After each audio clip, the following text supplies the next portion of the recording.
హైదరాబాద్ చెయ్యి గుర్తు పైల్వాన్ దానం నాగేందర్ అన్నకు బూతల్లికున్నంత ఓపికున్నదుల్లా ఓడిపోయిన కాంచెల్లి ఆగో పార్టీ మారుతాడట ఇగో ఇప్పుడు పార్టీ మారుతాడట అని మస్తు మంది మస్తు అన్నారు కానీ అన్నింటినీ ఓపికతోని భరిస్తున్నాడు సారు. చెయ్యి గుర్తుకు చెయ్యనంటే ఇయ్యను, నేను ఇయ్యనంటే ఇయ్యను అని చెప్పిండు మల్లపారి. ఎంత ఇరుకుటమైనా మంచిదేనని కారెక్కి పోతానన్న ఈ డీసీ నన్నెంబడి హైదరాబాద్ పెద్ద లీడరు దానం నాగేందర్ అన్న కూడా పోతాడని పొగెళ్ళింది కదా. మరి నిప్పులేంది పొగరాదు కరెక్టే గాని ఆ పొగ పెట్టింది మాత్రం నాగేందర్ అన్న కాదట, వేరేటోళ్ళట.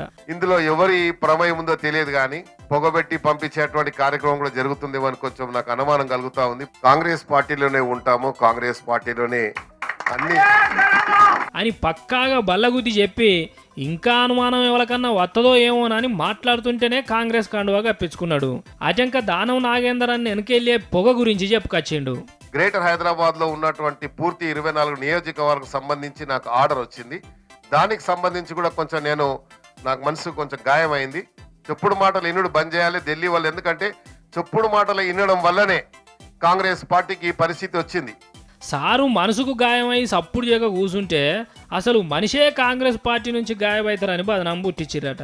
నిజానికైతే రేవంత్ సారు రెడ్డిల రాజ్యం వస్తుందన్నప్పటి నుంచి కొత్త ఉద్యమం సురువు చేయాలని చూస్తున్నాడట.